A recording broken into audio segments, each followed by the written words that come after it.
que les mandamos, por favor, si no, estamos complicados. Bien, hoy se entendió por el examen que viene estos días. Está bien que hayan descansado todos estos días. Bien. Betty, vamos. ¿Este anda o no? Bueno,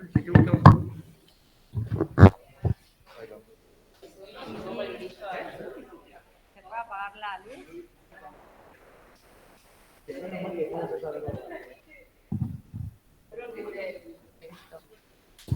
Sí, porque está medio... ¿Y la luz de dónde se apaga?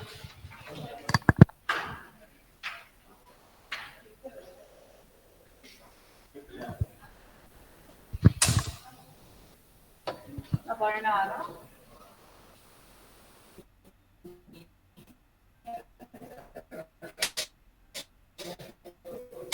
Ahí está, Betty, ahí está. Para que se vea un poquito más. Bueno, hola, buen día a todos. Bueno, vamos a empezar con un caso clínico. Se trata de un paciente femenino de 34 años que tiene un cuadro de aumento del número de las deposiciones de 4 a 5 por día, abundantes, pastosas, malolientes, sin sangre, de 4 meses de evolución. Además, tiene asociado pérdida de peso del 8% del peso corporal total y astenia.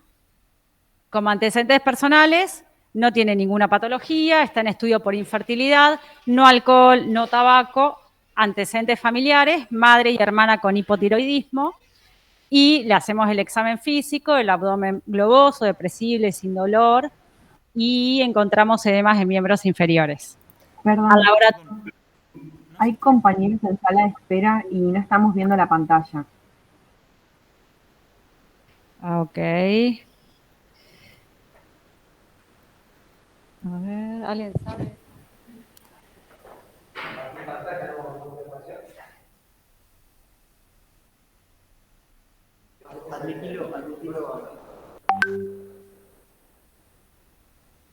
Esa.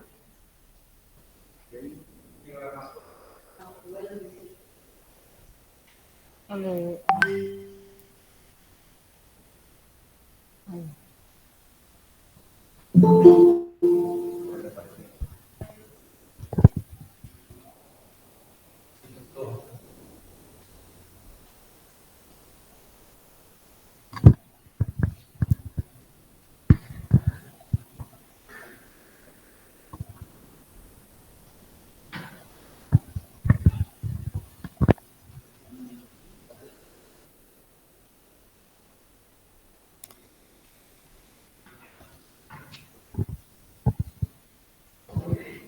Perfecto. ¿Ahí lo están viendo? Sí, ahí se ve. ¿Se ve? Ah, muy bien. Bueno, retomamos el caso. Bueno, ustedes ven bien. Bueno, retomamos el caso de una paciente mujer de 34 años con aumento del número de posiciones, 4 a 5 por día, abundantes, pastosas, malolientes, sin sangre, de 4 meses de evolución. Además tenía pérdida de peso, 8% del peso corporal total y astenia. Sin antecedentes patológicos, salvo estudio por infertilidad, antecedentes familiares, la madre y hermana con hipotiroidismo, el examen físico, el abdomen normal, solo algunos edemas en miembros inferiores, y al laboratorio tiene un hematocrito de 32, hemoglobina 9,8, albúmina 2,9 y el resto del laboratorio normal. A ver qué les parece este caso clínico. ¿Qué se trata? Una mujer joven, mal absortivo. ¿Por qué te parece que es una mala absorción? La diarrea, la pérdida de peso, que en este caso sería esteatorrea, por ser maloliente, también el color, el pastosas, no tenía sangre, y la cronicidad, ¿no?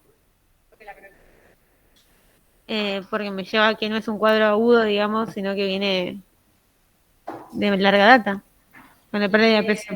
Perdón, hay otro compañero que todavía no logró entrar. Se está esperando antes.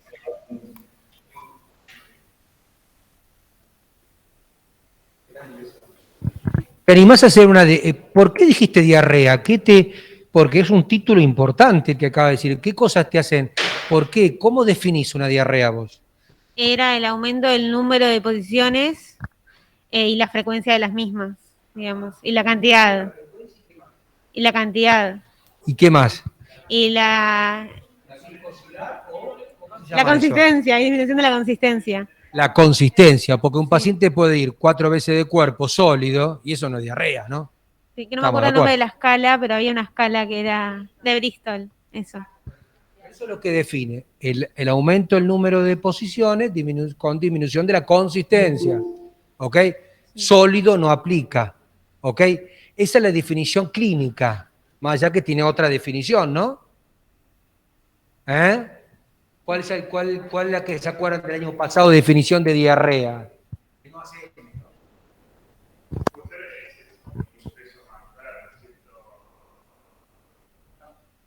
Gramos. Sí, esa es la definición teórica, que está bien, mayor a 200 miligramos es 200 gramos día, define que sea una diarrea verdadera, diferenciándola de una pseudodiarrea. En algunos países occidentales orientales, con alto consumo de fibra, está medio ese 200 discutido porque tienen 200 sin tener diarrea, pero nosotros tomamos como el punto de corte ese, 200. Que no usamos, Betty, la verdad, ¿no? Muy pocas veces, porque nosotros para poder medir realmente qué cantidad hay que medir el volumen de materia fecal en 24 horas. Que ahí objetivamente dice, bueno, cuántos gramos por día y podemos diferenciar si es una diarrea verdadera o una pseudodiarrea, porque a veces los pacientes dicen que tienen diarrea porque van una sola vez, un poquito más pastosa o más semilíquida, y para ello ya es diarrea sin que realmente lo sea. Ahí sí hay que diferenciar.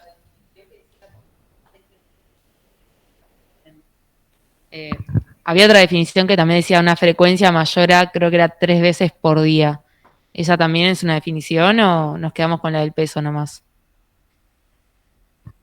Sí, en realidad hay dos definiciones. La diarrea crónica es aumento del número de posiciones, 2 a 3 por día, y disminución de la consistencia, que de acuerdo a la escala de Bristol es un Bristol 6 o 7. 6 que es como un pastoso, como un puré, y 7 es totalmente líquido. Esa es como una definición un poco más subjetiva. Después la objetiva es la del medir el volumen de materia fecal. Y después la aguda crónica, la del tiempo, mayor a 4 semanas, es una diarrea crónica. Esto parece algo, mira lo que estamos hablando, pavadas. Pero mañana la doctora va a tocar la patología que más problemas nos traen en diagnósticos diferenciales, que es el síndrome de intestino irritable, el colon irritable, que frecuentemente puede tener una forma con deposiciones blandas, pero no va a cumplir el criterio de diarrea probablemente verdadero. Y no es fácil hacer la diferencia, fíjense, porque el paciente viene siempre, ¿por qué vengo? Hoy vengo por diarrea, doctor, voy flojo de vientre todas las mañanas. Y eso, entonces, ahí es el punto que queremos llevar porque mañana lo vamos a complejizar el tema, ¿eh? Bien. Y después, lo que es importante, que ante un cuadro de diarrea crónica tenemos que ver qué características del paciente, del contexto, de la materia fecal nos hace sospechar si es un cuadro de mala absorción o solamente una diarrea crónica por otras causas, osmótica, secretora, etcétera. Que como bien dijo, ¿cómo es tu nombre? Milena, lo que nos hacen sospechar de que puede ser una mala absorción es que está acompañado de pérdida de peso. Y las características de la materia fecal, abundantes, pastosas, malolientes y sin sangre. ¿Qué es esto? Esto de pastosas, malolientes, una esteatorrea. Entonces eso ya nos habla de que puede ser una malabsorción intestinal. ¿La esteatorrea qué es?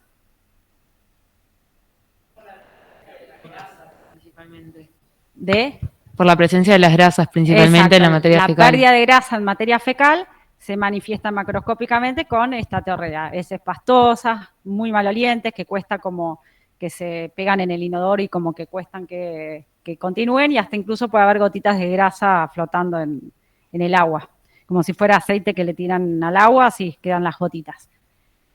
Y además hay algo más en este cuadro clínico que nos hacen sospechar en mala absorción? La albúmina. La cantidad. ¿Cómo? No, nada, la frecuencia y la cantidad que va muchas veces. Claro, eso, perfecto, eso habla, es una diarrea crónica. Y la albúmina, que dicen que, ¿por qué la albúmina? Y no tendría que ser mayor a 3, los valores normales. Y que está perdiendo proteína, o sea que me orientaría un cuadro malabsortivo. Perfecto, tiene, como dice, Está perdiendo proteínas. y que no la está, digamos, produciendo adecuadamente, digamos, no le está Claro. perdiendo los alimentos para poder hacerlo, digamos, ¿no? Y los edemas, que es manifestación de la hipoaluminemia. Betty, antes que sigas avanzando, fíjate vos que hablaste de diarrea, porque esto lo vamos a tocar y ya más de una vez lo tocamos del tema. Vos hablaste de diarrea crónica malabsortiva, ¿no es cierto? Y aprovecho, introducimos. ¿Qué otras diarreas crónicas conocen ustedes? Y ya me voy del grupo de malabsortivas, que lo vimos el año pasado. ¿Qué otras conocen ustedes? ¿Diarreas crónicas? Inflamatoria, perfecto. ¿Paradigma de enfermedad? Enfermedades inflamatorias, intestinales. Colitis ulcerosa. ¿Qué otras diarreas crónicas conocen? Entonces conocemos diarreas crónicas inflamatorias, diarreas crónicas malabsortivas. ¿Cuál más? Acuosas. Parasitarias. Después ponemos etiología. No, la idea son definiciones clínicas estas. Después decimos cuál puede ser la causa, es decir, diarrea malabsortiva, paradigma, enfermedad celíaca, diarrea inflamatoria, paradigma, colitis ulcerosa, diarrea acuosa, paradigma, laxante, por ejemplo, está Abuso de laxante, perfecto, muy perfecto. bien, abuso de laxante y a veces no nos cuenta y hay un montón más. Cuando decimos diarrea acuosa, ¿qué? El paciente va agua del cuerpo, como el doctor, hago líquido, acuoso. Pero no es esta que está contando la doctora. Y no tiene sangre tampoco. Creo que está bueno plantearlo en estos términos, los 3 grandes grupos de diarreas crónicas, porque nos van a implicar a nosotros buscar enfermedades distintas en cada uno de ellos que la vamos a ir tocando a lo largo de la cursada. Entonces nos metimos en una, Betty, en todo momento. Y la eso diarrea crónica malabsortiva. Sí, ¿no? es importante, en realidad esto de clasificarlo en osmótica, secretoria y demás, nos ayuda a orientarnos a ver qué, de acuerdo a lo que qué características tiene la materia fecal, a ir buscando qué enfermedades, porque causas de diarrea hay muchísimas, más de 100, que a veces son causas gastrointestinales y a veces extraintestinales, y uno no puede abordar en general o hacer todos los estudios a todo. Entonces es una forma de organizarnos a nosotros y decir, bueno, de acuerdo a esto, ya descartamos esto porque nos parece que es inflamatoria. Vamos a pedir estos estudios o por tal lado. Como que nos ayuda a organizar un poquito para qué lado ir encaminando el algoritmo de diagnóstico del paciente. Por eso es importante. Bueno, ¿y qué más tiene el cuadro clínico? Abdomen globoso, pero algo más que les haga dentro de oriente para la mala absorción. La anemia, exacto. Por déficit, no sabemos en este caso, pero puede ser anemia ferropénica. Cuando hay mala absorción de folatos puede dar anemia macrocítica o microcítica en caso de que haya de hierro, mala absorción de hierro. El hipotiroidismo, los antecedentes familiares, ¿nos podría llevar a algo también de inmune? Algo? Claro, sí, perfecto. Eso nos habla de que tiene algún antecedente de autoinmunidad, entonces ya también nos va orientando a alguna enfermedad autoinmune. Puede ser que sí o no, pero aumenta nuestra sospecha.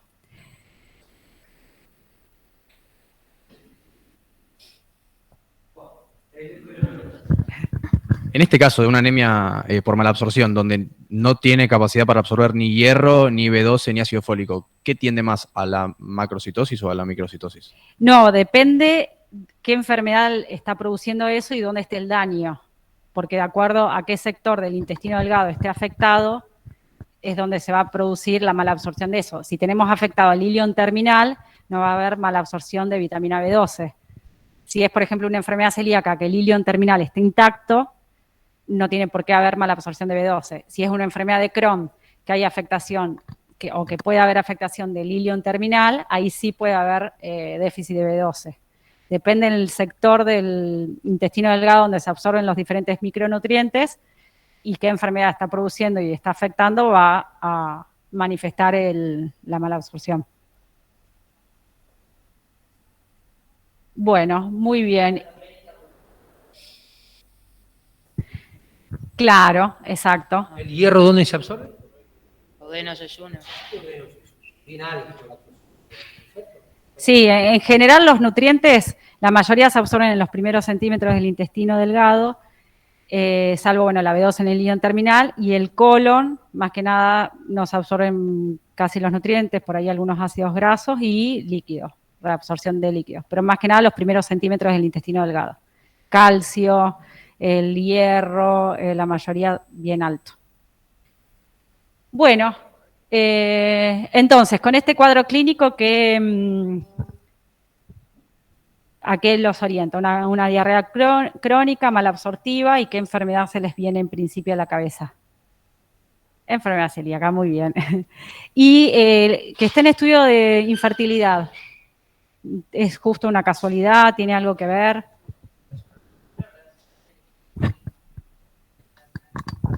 La celiaquía estaba relacionada con la falta de embarazos, abortos, no sé si.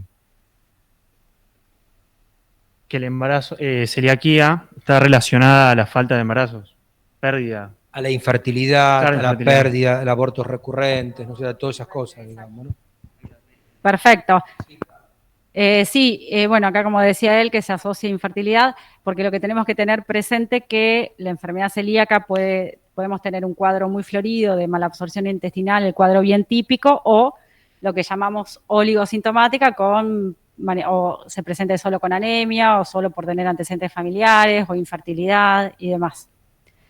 Bueno, bien, todo lo que nombraron, que estuvo perfecto, la mala absorción, la hipoalbuminemia, la pérdida de peso y demás, pensamos que puede tener una enfermedad celíaca. Entonces, Betty, digamos, a ver si me queda claro a mí. Yo interpreté a este paciente como una diarrea crónica malabsortiva. Esta fue, y lo interpreté así en base a la clínica que tiene el paciente. Exacto. No en base a ninguna cosa rara, ¿no? Exacto. Te pregunté cómo eran las deposiciones. El interrogatorio es clave, si no me pierdo en esto, ¿no? Lo interpreté como malabsortivo y ahí mi primera cosa a buscar es la enfermedad celíaca. Exacto. ¿Por qué pensamos en enfermedad celíaca y no en enfermedad de Crohn, por ejemplo? Porque una enfermedad de Crohn de intestino delgado puede dar diarrea malabsortiva, da anemia, se asocia a autoinmunidad. Porque parece una diarrea alta, porque no hay sangre en las heces. La enfermedad de Crohn, cuando tiene afectación de intestino delgado, da diarrea alta, con malabsorción, sin sangre. O sea, el cuadro puede ser muy parecido. ¿Cómo? No, porque la enfermedad de Crohn también. Exacto, y ella también que dijo la prevalencia. Lo más frecuente es la enfermedad celíaca. El 1% de la población, que parece bajo, pero es un montón, versus el Crohn, que es 0,00. Por eso, o sea, lo pensamos, pueden ser las dos. Obviamente no tenemos que dejar de investigar que no sea una enfermedad de Crohn de intestino delgado, pero por la prevalencia, lo más común, una mujer joven, con todo este cuadro que es bien florido de mala absorción intestinal, lo primero que tenemos que descartar, que aparte es bastante sencillo, es la enfermedad celíaca. Pero puede ser un Crohn, sí, puede ser una enfermedad de Crohn de intestino delgado que se puede presentar totalmente igual. ¿Está? Que no se encuentre la enfermedad celíaca te va a disparar a vos otro diagnóstico diferencial y vos vas a seguir estudiando ese enfermo. Pero vos de entrada te vas a esto por una cuestión de prevalencia, ¿qué ¿no? le pedimos a esta paciente? Alguien mencionó al pasar diarreas altas y bajas. ¿Alguien me puede aclarar ese concepto? Que me parece interesante desde el punto de vista clínico. ¿Quién me lo puede aclarar? La diarrea alta van a ser pocas deposiciones y más bien abundantes, como esta paciente, y ahí pensamos más en una diarrea malabsortiva o osmótica por prevalencia, y después la diarrea baja van a ser más múltiples y escasas, puede llegar a tener sangre y pensamos más en una enfermedad inflamatoria intestinal. Es decir, diarreas altas son más bien de delgado y las otras son más bien de colon, ¿no? Y las paradigmas de cada uno serían las altas, la malabsortiva, la enfermedad celíaca, y las bajas, las enfermedades inflamatorias intestinales. Siempre estamos hablando de diarreas crónicas. Cuando hablamos de diarreas crónicas, los bichos no entran habitualmente como diagnóstico diferencial, salvo algunos parásitos, ¿no es cierto, Betty?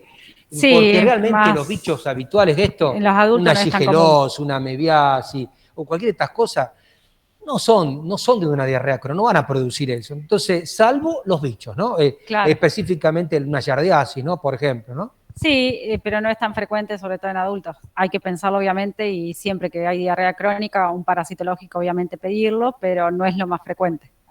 Sí. Después, bueno, las diarreas bajas pueden tener moco, pujo, tenesmo, dolor abdominal, que la diarrea alta no tanto eso.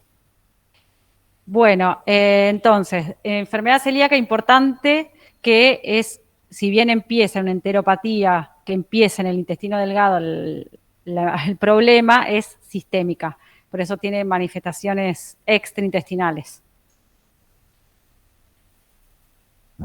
Bueno. Introduciste otro concepto, Betty, que es una enfermedad sistémica, es una Exacto. enfermedad autoinmune que afecta a todo el organismo, cuyos síntomas son prioritariamente en el tubo digestivo, pero está todo afectado prácticamente en esta enfermedad, si la buscamos adecuadamente a todas estas cosas, ¿no es cierto? Este es el concepto también. Sí, eso es importante, que es sistémica. Y después, bueno, no sé si avanzo un poquito o... Lo importante que para que se desarrolle la enfermedad celíaca tiene que haber el factor, o sea, el gluten, la respuesta inmune de la mucosa, que ahí es donde está todo el problema, factores ambientales y la predisposición genética. O sea, se tiene que dar todo esto para que el paciente desarrolle la enfermedad celíaca. La exposición al gluten, la respuesta inmune de la mucosa, que es lo que desencadena todo el daño de la mucosa, que es el daño final. Al ingerir el gluten, todo el problema de la permeabilidad intestinal, etcétera, es lo que lleva al daño de la mucosa y, en definitiva, la atrofia vellositaria, que es lo que lleva a la mala absorción.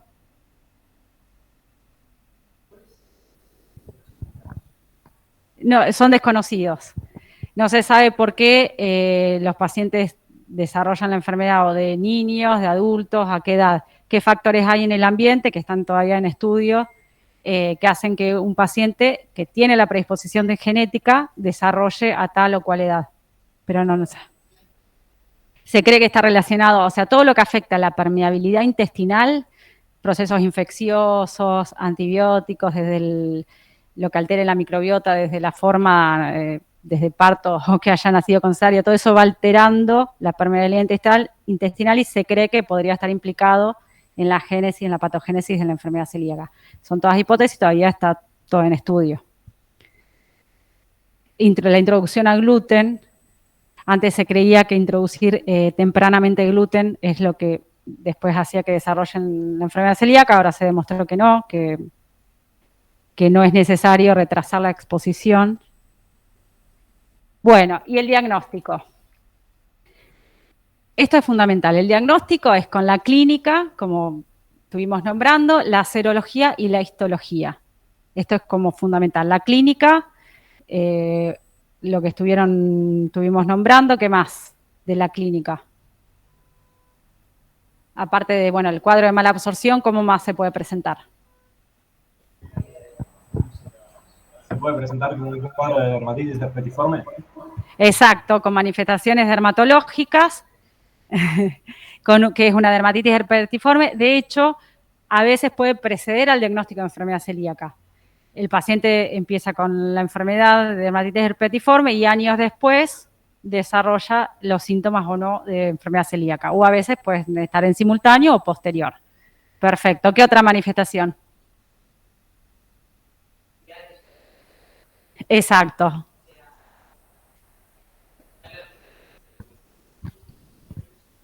Alteraciones en el eje endocrinológico. Ok, alteraciones en el crecimiento también. Alteraciones del crecimiento. Las alteraciones del crecimiento es más frecuente en pediatría. Claro. Los adultos ya no. En los niños sí, baja talla, bajo peso. En los adultos, bajo peso sí, pero no bajo talla porque ya, si se manifiesta esta edad, ya está desarrollado. Pero bien, como decía ella, manifestaciones ginecológicas que van desde la infertilidad, menarca tardía, ciclos irregulares, partos, eso es importante, los partos espontáneos, parto no, abortos espontáneos, eso es importante también interrogar. Bien, después, ¿qué otra cosa? Que esto del lado ginecológico. Dermatológico, la dermatitis herpetiforme. ¿Qué más? ¿Qué otras manifestaciones? Depresión no, fatiga. Sí es una de las causas de fatiga crónica, pero La depresión. astenia por la anemia. La astenia, exacto. Y Betty, y hoy, vos, en tu consultorio de gastroenterología, ¿qué es lo que... Está bien, todo esto, pero ¿cuáles son tus datos que vos sospechás? Porque a nosotros nos vienen a ver por Sí, otras cosas, ¿no? Sí, lo más frecuente es anemia, estudio por anemia ferropénica, o por sospecha por antecedentes familiares, eso también, paciente, o sea, se puede presentar de manera asintomática, paciente ningún síntoma y tiene un familiar de primer grado con enfermedad celíaca, entonces le solicitamos anticuerpos para, digamos, como screening o cribado. También puede alteración del hepatograma, es una de las que hay que investigar, de las transaminasas, pero lo más frecuente es la distensión, hinchazón, un cuadro, algunos sí tienen toda la manifestación más florida de diarrea con malabsorción, esteatorrea, no es lo más frecuente, sí, aumento de las deposiciones, variables con distensión, hinchazón, puede estar a veces acompañado de un bajo peso, como decían, el cabello como quebradizo, con manifestaciones de déficits nutricionales. O sea que puede ir desde un cuadro bien florido intestinal hasta manifestaciones totalmente inespecíficas, extraintestinales, que siempre tenemos que estar alerta y sospecharlos. Y después hay grupos de riesgo en los cuales nosotros tenemos que sí ir a investigarlos por más que el paciente esté asintomático. ¿Qué grupo? ¿Saben algo? ¿Se les ocurre? ¿En qué paciente, qué población de pacientes o qué población de individuos nosotros tenemos que ir a buscar la enfermedad celíaca? Exacto, familiares de primer grado. Obviamente, un paciente con un cuadro de mala absorción, con un tío que es un familiar de segundo grado, con enfermedad celíaca, obviamente ahí también. Pero en pacientes asintomáticos, con familiares de primer grado, tenemos que hacer el cribado o búsqueda de... ¿Qué más? ¿Qué otro? En un diabético. ¿En qué tipo de diabéticos? Diabetes tipo 1. Exacto, diabéticos tipo 1 tienen más prevalencia. Sí, se aumenta la prevalencia, pero salvo que tenga síntomas en los que tienen tiroiditis Hashimoto, salvo que tengan síntomas, no es que a todos los con tiroiditis tenemos que buscar. Y vos habías dicho... Claro, acá en este caso, como tenemos un cuadro muy florido con antecedentes de hipotiroidismo, bueno, nos hace sospechar un poco más, digamos, como que reafirma un poquito más la... Pero no todo paciente hipotiroideo hay que pedirle anticuerpos, salvo que tenga síntomas. Todos tenían síndrome de Down. Exacto, sí. El Down, sí. Pero el trastorno tiroideo per se no es indicación de ir a buscar la enfermedad, ¿sí? A pesar que es mucho más frecuente, porque es una enfermedad, como dijo la doctora, multisistémica, pero sí el diabético insulino. El diabético tipo 1, insulino. Sí, ¿no? los jóvenes de diagnóstico de... Sí. Porque le pueden cambiar. Pero ¿por qué buscarla? Porque también, aprovecho...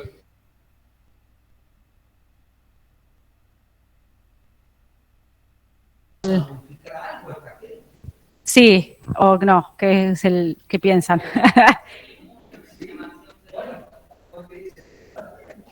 Sí, y... Perdón, no se está escuchando nada. Un familiar de primer grado que no tiene nada, normal. ¿Para qué le voy a ir a buscar la enfermedad celíaca si la tiene o no la tiene? Este diabético insulino dependiente, normal, que no tiene nada, laboratorio perfecto le pasa. ¿Por qué voy a buscarle ¿Y en detectarla puede implicar algo o no? Sí. Las complicaciones a largo plazo. Exacto, perfecto. ¿Qué complicaciones? Me acuerdo del cáncer. Cáncer. ¿De qué? Intestino era. Exacto. Tanto el linfoma, que es asociado a la enfermedad celíaca, como el adenocarcinoma de intestino delgado. Exactamente. Y además de estas complicaciones malignas, también complicaciones que en la mala absorción, por ejemplo, la no absorción de calcio lleva a la osteoporosis, riesgos de fractura, etcétera. No solo el peor de los casos evitar un cáncer, sino también evitar otro tipo de complicaciones, como la fractura, la osteoporosis y demás. Por eso es que hay que buscarlo en ese tipo de pacientes. Bueno. Prevención de cosas a largo plazo y también como puerta, Betty, si bien es controvertido, de otras enfermedades inmunológicas, ¿no es cierto? Esto que se habla de que al estar la permeabilidad alterada, la posibilidad de mayor enfermedades autoinmunes, ¿no?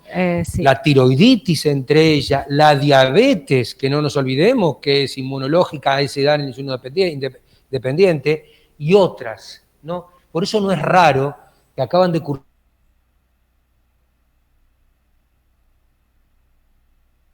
reumatológicas que acaban de estudiar. Exacto, sí. Sí, sí. Está asociada con toda enfermedad en realidad autoinmune.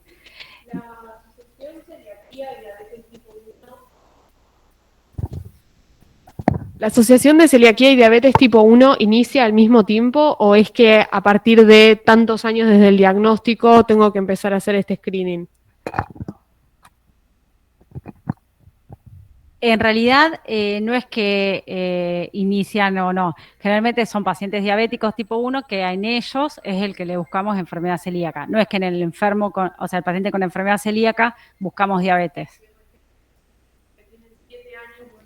No hay una asociación temporal, digamos. Eso no. Puede ser que tengan la predisposición y nunca manifiesten pero no está demostrado alguna asociación temporal. Bueno, después la clínica, perfecto todo lo que nombraron, que puede ser sintomática, subclínica, asintomática, como nombramos todo, los síntomas clínicos que ya... Artritis reumatoidea, que decía Oscar del... Claro, y estos son los grupos que nombraron a todos, familiares de primer grado, los que tienen dermatitis herpetiforme, síndrome de Down, bueno, otros trastornos no tan frecuentes, la diabetes tipo 1, la hepatitis autoinmune, etcétera. Bueno, el primer pilar ya está, que es la clínica, como bien nombraron, y ahora el otro pilar es la serología. ¿Qué serologías? O sea, ¿qué es la serología? Anticuerpos antitransglutamados.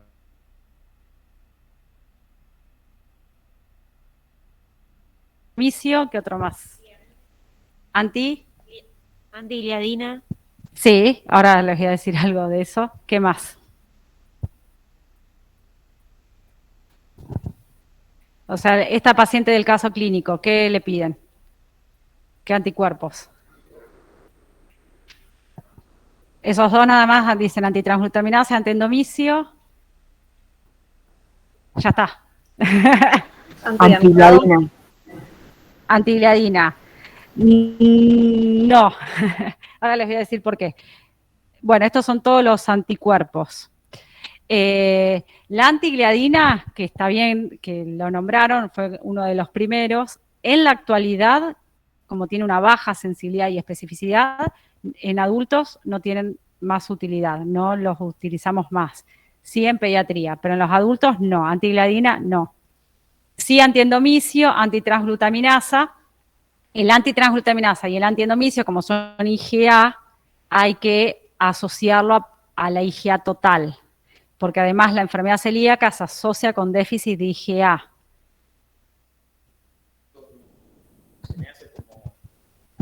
¿Cómo funciona eso? Porque si no tiene IgA, le buscamos la IgA. Claro, ¿qué va a pasar con la No debería estar claro. Exacto. Y entonces, Perfecto, muy buena pregunta. Si tiene déficit de IgA y el anticuerpo es IgA, el anticuerpo va a ser negativo, pero falsamente negativo. Entonces, nosotros pedimos antitransglutaminasa IgA, antiendomicio IgA e IgA total. Si la IgA total es normal, los anticuerpos son verdaderamente o positivos o negativos, lo que sea. Si la IgA total está baja, no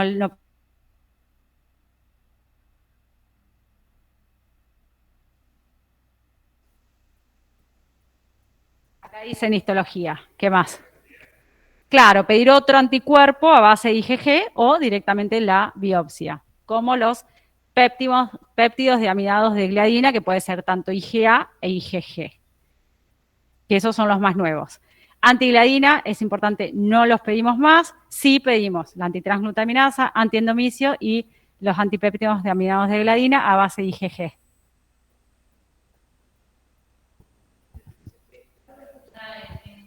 Para hacer un paralelismo es como cuando piden en la R, piden las SCP, digamos, los citrulinados. Acá aparecieron estos anticuerpos que no necesitas tener la IgA, ¿no? Claro. Lo ideal para aumentar el rédito diagnóstico es hacer por ejemplo, la antitransglutaminasa a base de IgA, el antipéptido de amidado de gliadina a base de IgG. Eso aumenta el rédito diagnóstico. Los más sensibles es la antitransglutaminasa, el más específico es el antiendomicio. El antiendomicio es operador dependiente, o sea que depende en qué kit, dónde lo hagan y demás. Y Yo quería saber si se pide de rutina el IgA total. sí, se pide de rutina. Depende también, por ejemplo, depende de la probabilidad pretest o la alta sospecha que nosotros tengamos.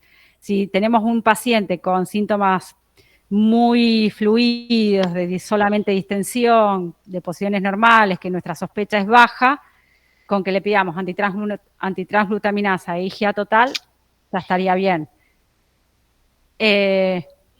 Doctor, una pregunta. Sí. ¿Los anticuerpos antitransglutaminasa y el antiendomicio solamente son IgA, o sea, no hay IgG?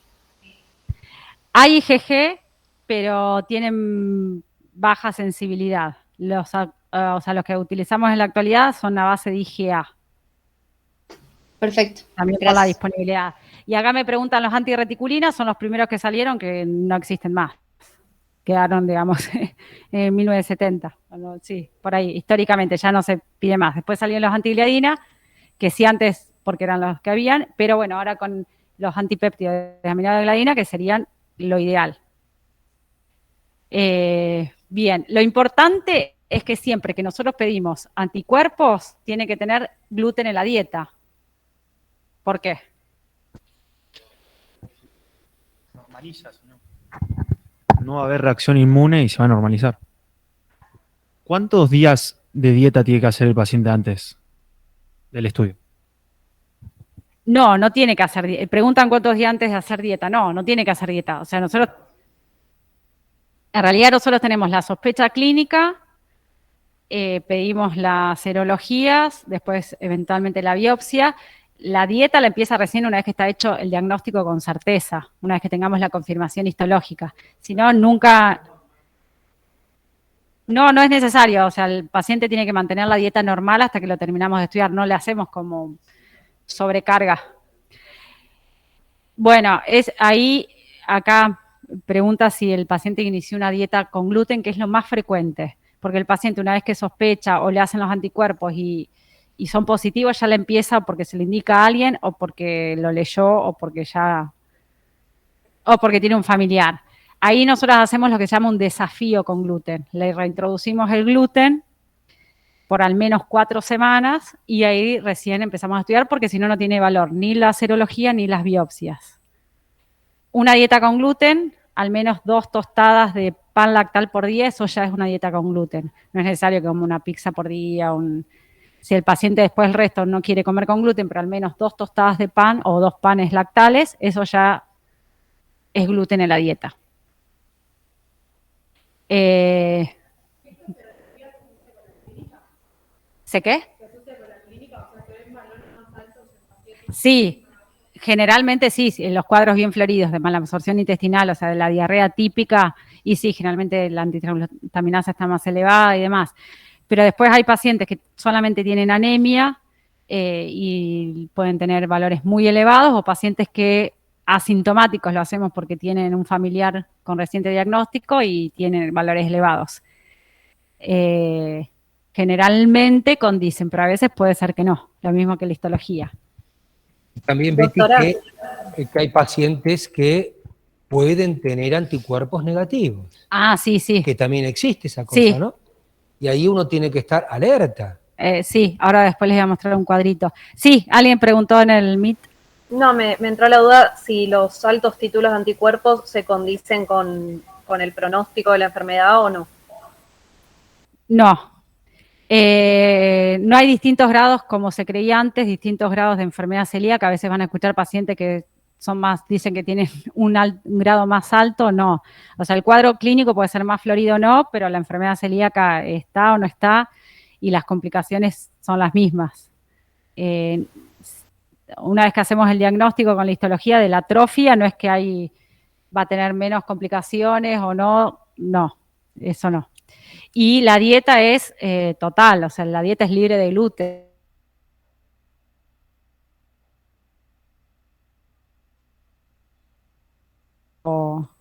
O tenga solo anemia o asintomático, la dieta es total, libre totalmente de gluten. No hay ni permitidos ni nada de eso. Y después, bueno, el otro pilar es la histología. Con la histología, ¿qué vemos? La atrofia vellositaria, exactamente. Entonces tenemos que hacer una endoscopía para poder buscar la atrofia vellositaria. Bueno, esa es la endoscopía. Las biopsias tienen que ser bien en bulbo y en segunda porción duodenal para aumentar el rédito diagnóstico. No sé si se ve muy bien la imagen. Esto es una endoscopía normal. En la izquierda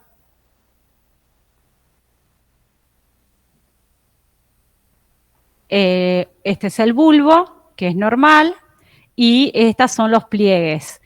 Nosotros son los pliegues de la segunda porción duodenal normal. Nosotros lo que vemos en la endoscopía son signos macroscópicos que correlacionan con la atrofia vellositaria. Nosotros en la endoscopía no vemos atrofia, eso es algo histológico.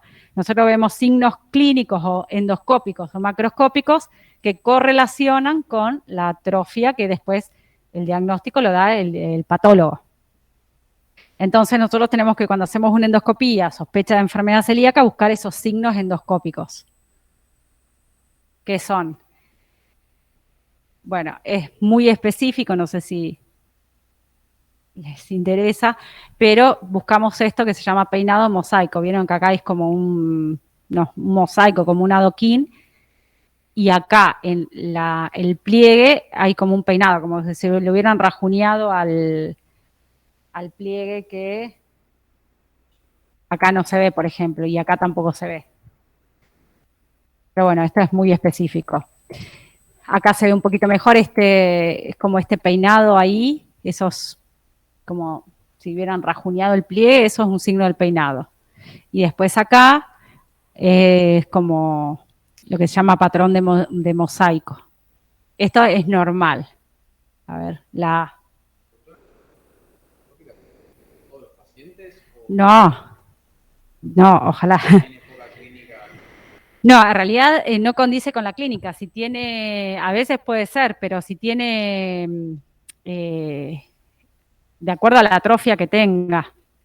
A veces hay pacientes que pueden tener anticuerpos negativos, que se llaman seronegativos, y tienen enfermedad celíaca. Y a veces hay pacientes con la biopsia normal y los anticuerpos son positivos. Por eso el diagnóstico es con la clínica, la serología y la histología.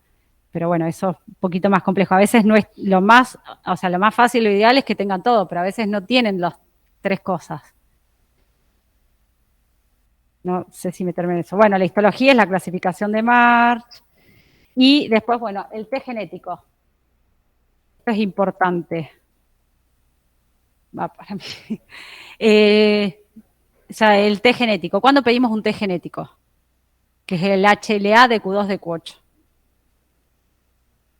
Por ejemplo, a nuestra paciente del caso clínico, ¿pedimos un test genético? Algunos dicen que no. ¿Qué más? Depende. ¿No habría que hacerlo cuando hay un familiar de primer grado con afectación? Sí, esa es una de las indicaciones. Pero nosotros, por ejemplo, sospechamos enfermedad celíaca, pedimos el test.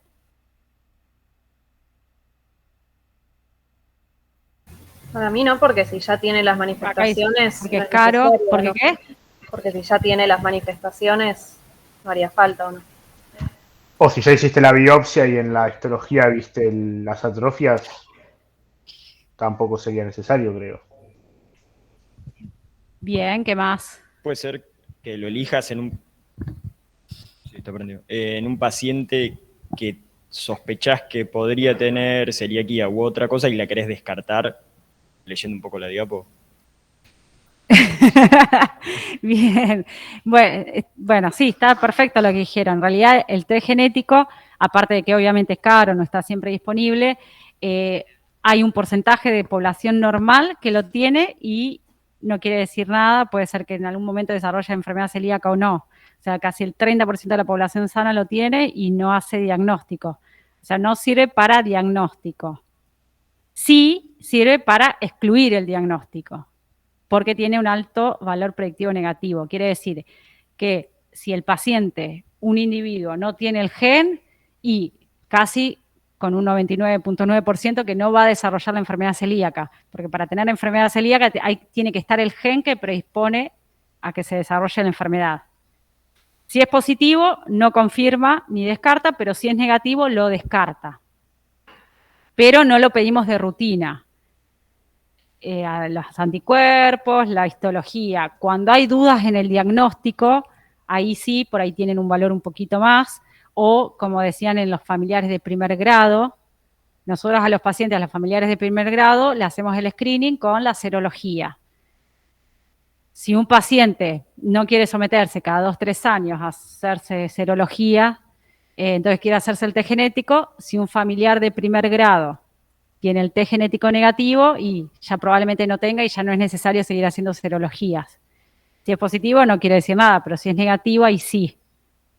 Otra de las indicaciones cuando están con la dieta sin gluten, que ya el paciente empezó a comer sin gluten por su cuenta y no quiere hacer el desafío o es engorroso hacer el desafío con gluten, ahí le podemos pedir y si es negativo, bueno, descartamos y buscamos otra causa de diarrea o del cuadro que tenga, pero si es positivo tampoco lo confirma. Por eso hay que tener cuidado, no pedir de entrada, porque muchas veces complica mucho más la cosa que de terminar de aclarar. Hay que saber eso, de que es importante para excluir, no para el diagnóstico, porque hay población sana que lo tiene y no quiere decir que vaya a tener enfermedad celíaca. Yo no recuerdo bien. Puede ser que exista, digamos, el portador, el sujeto, por ejemplo, vos sos familiar, tu mamá es celíaca, vos te haces el estudio y te da positivo. Puede ser que seas, yo no me recuerdo eso, por eso te pregunto, digo, si hay alguien que es portador, que pasás tu vida con el gen y no la desarrollas aunque comas gluten. ¿Existen estos pacientes o siempre la vas a terminar desarrollando la enfermedad? Sí, justamente que acá está el 30% de la población sana tiene, perdón, otra más me falta. Claro, tiene el gen de Q2 de Q8 y puede ser que nunca desarrolle enfermedad celíaca. Aunque no tengas un familiar. No aparecen las letras.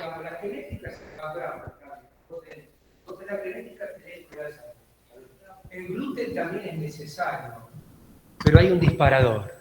Algo Claro. que gatilla esto, que estábamos hablando hoy con De el los que era lo que factores gatilla, ambientales y... lo que decía ella, las infecciones, cosas que no conocemos, pero hay algo que gatilla, que tac, en el contexto genético, con gluten, ¡pac!, se disparó la enfermedad inmune. Por eso el paciente ese, que tiene la genética, o tenés un familiar y no te chequeaste nunca la genética, tenés que seguirlo en el tiempo. Vos no nacés celíaco, que es lo que la gente cree. No, yo tengo una enfermedad celíaca. No, a lo mejor en tu vida tuviste... No. No necesariamente. A lo mejor pasás toda tu vida... Toda tu vida y... Sí, de hecho no hay que tomar, bueno, yo me hice y que estaban haciendo una, ¿cómo se dice? Una, sí, pero cuando, bueno, como una biblioteca de... No, bueno, en el hospital hicieron y nos hicieron y yo tengo y dije, ¿qué conducta? Nada. Y la mayoría, y casi un 30% de todos los que nos hicimos, y no, nada, sin familiares, nada, y no se hace nada. No quiere decir. Bueno, esto es lo que habíamos dicho, las indicaciones y demás. Pero eso sí es importante porque últimamente es como que están... Sí.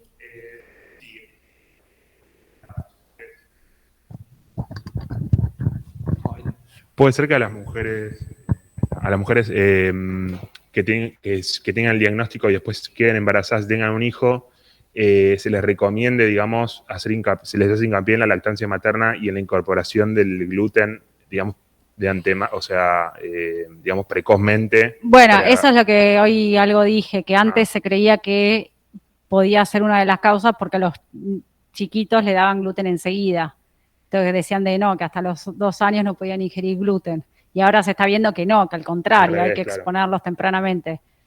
Pero bueno, son todas hipótesis y se está todo en estudio, digamos. No es que se aconseja, digamos, ustedes no lo aconsejan. Depende de la corriente del pediatra. Está chequear, digamos. Por eso. Sí, se está estudiando eso de que está cambiando, que no es que hay que dejar, o sea, sacarle el gluten al contrario. Pero bueno, no está totalmente demostrado para recomendarlo. Sí. Y bueno.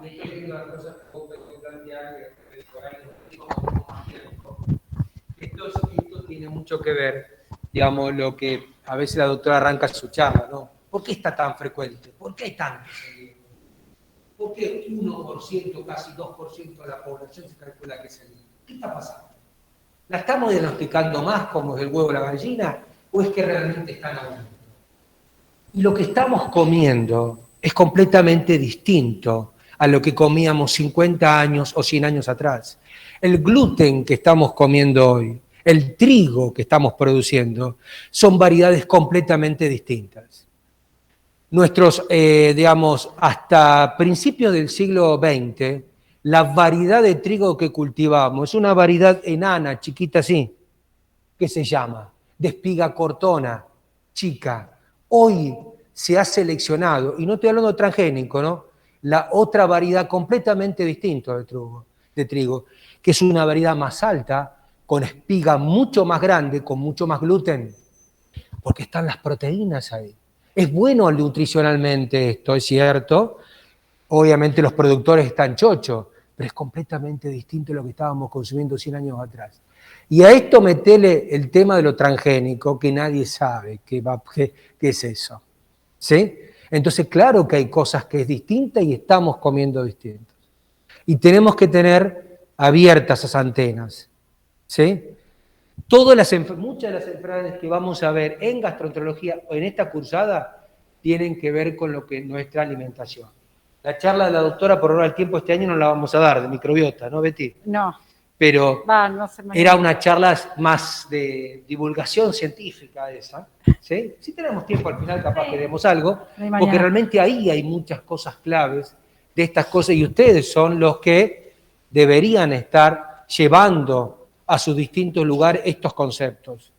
Eso somos lo que comemos, es así. Quédate claro que es clarísimo que eso es así.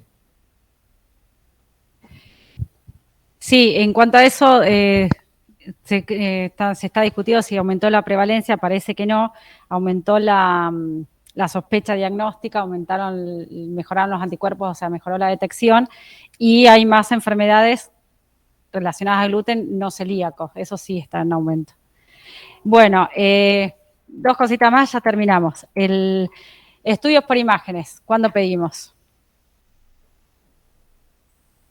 Acá dicen siempre.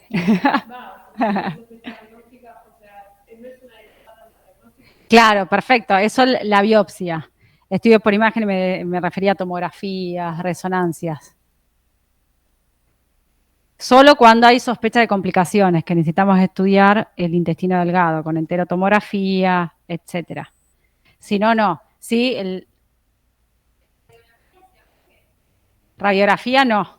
Solamente un tránsito de intestino delgado para ver el intestino delgado, salvo que sospeches alguna perforación, algo que sería raro. ¿A qué llamamos complicaciones en estos casos?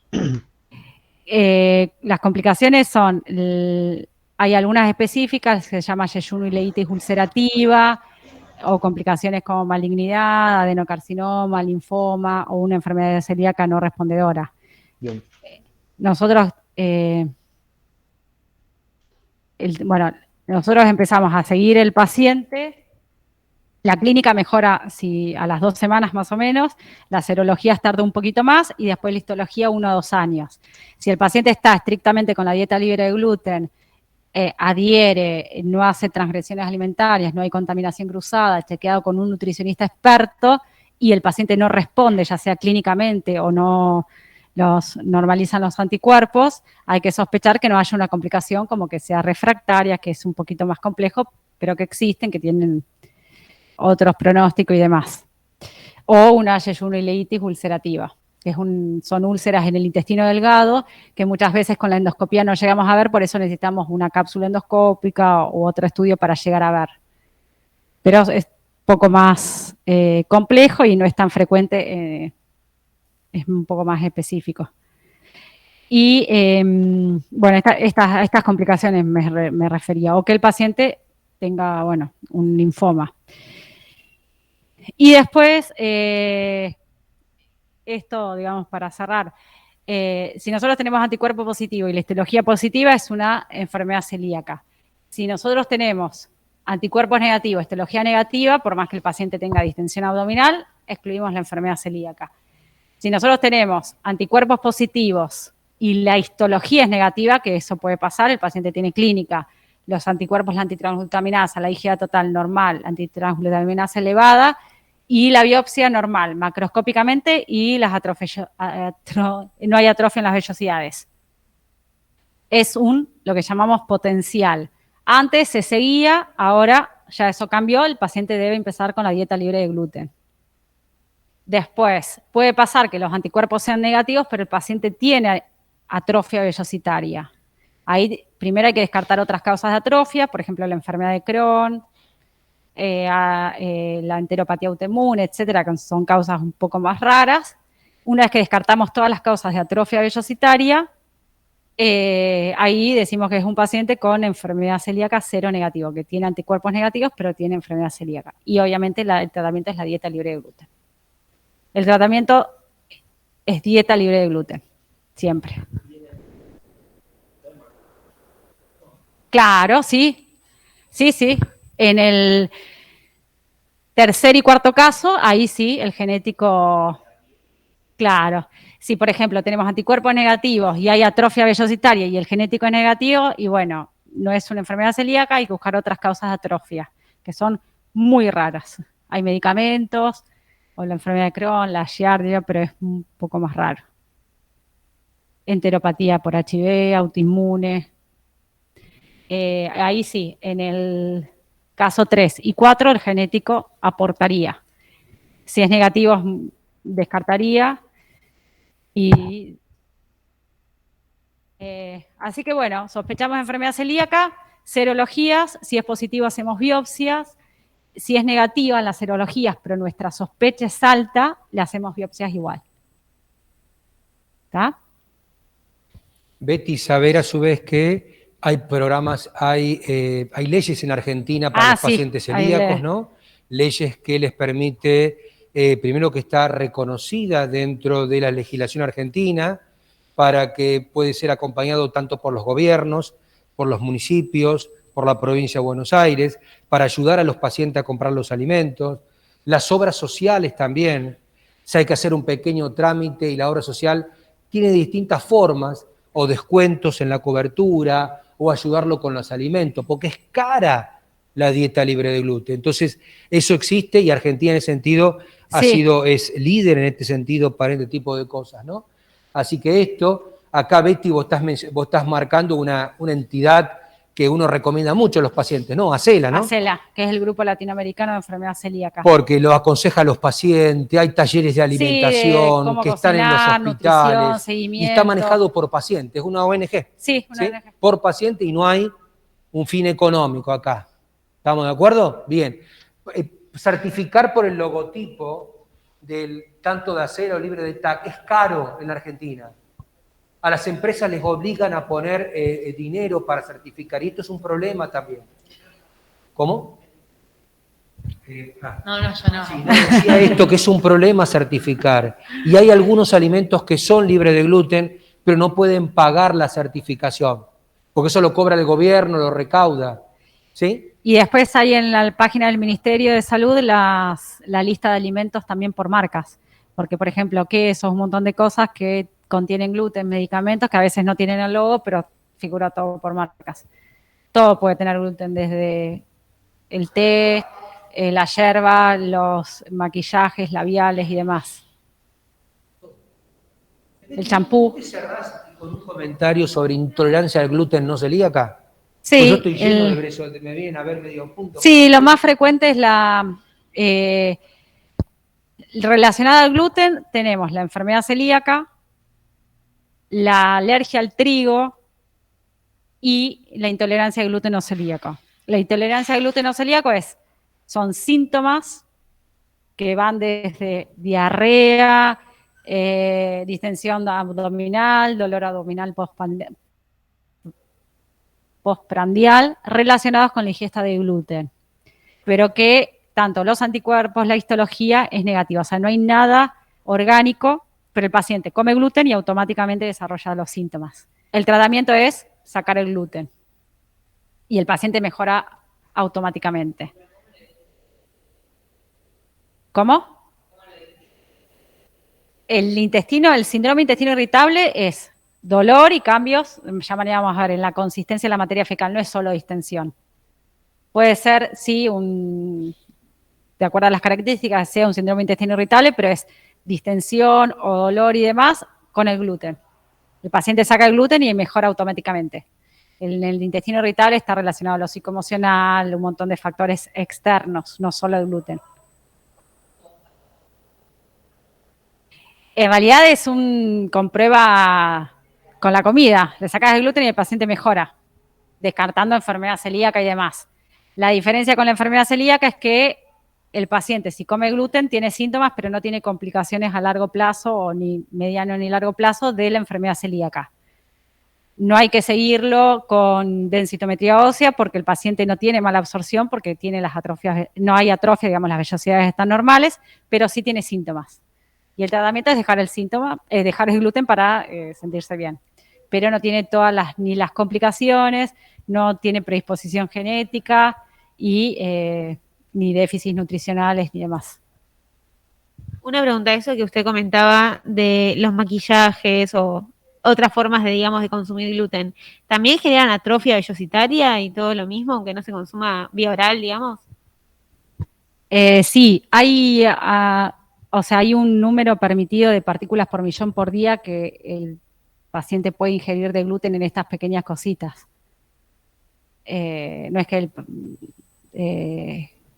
No sé cómo explicarte, que va de...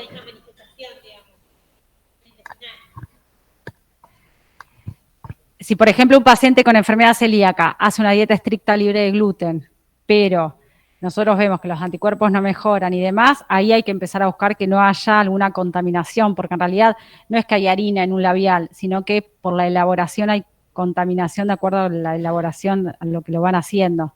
Entonces ahí sí uno tenés que empezar a investigar si no hay alguna cosa que por ahí se está escapando, que el paciente ni lo sabe, que por ejemplo la yerba, el té, los remedios tienen pequeñas cantidades. ¿Tendría también diarrea, cuadro malabsortivo o simplemente las complicaciones a largo plazo, por ejemplo? Depende qué síntomas haya tenido al diagnóstico. Si el paciente tiene diarrea, al ingerir gluten, ya sea de la forma que sea, van a volver los síntomas. O puede ser que no tenga los síntomas, pero los anticuerpos se mantienen elevados en sangre. Entonces ahí que hay que sospechar. O tiene distensión o depende de los síntomas que tenga.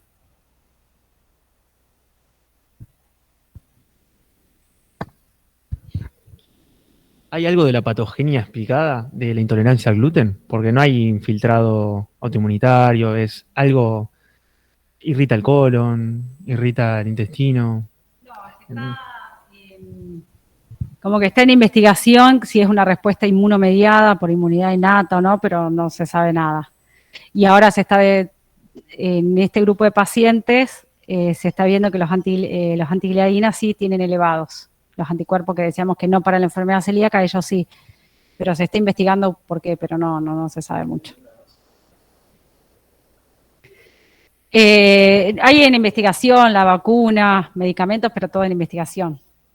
Sí, se están viendo una vacuna y unos comprimidos. Claro, la idea es eso, que al vacunarse el paciente pueda tener una dieta normal o tomar el comprimido antes de la comida con gluten. Pero todavía no está, hace años y todavía no hay nada. Sí, ya está bastante avanzado lo del... Sí.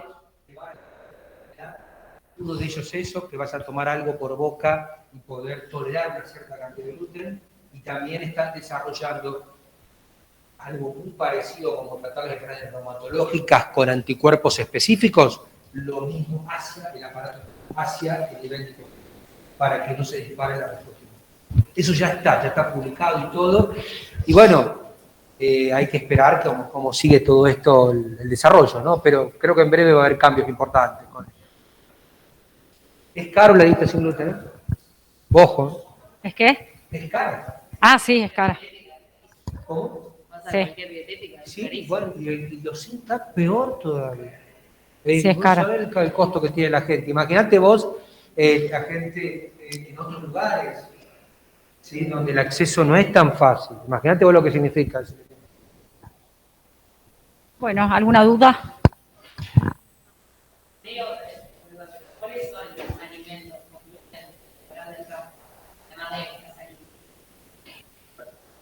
Sí, todas las harinas. O sea, lo que podrías comer son carnes, verduras, frutas, nada que te contenga harina. Y después, bueno, los lácteos, sí, con el loguito. Lo mismo que la yerba, el té, la cerveza. La cerveza creo que la Corona no tiene gluten. ¿Tiene gluten? No tiene, por eso la Corona. Claro.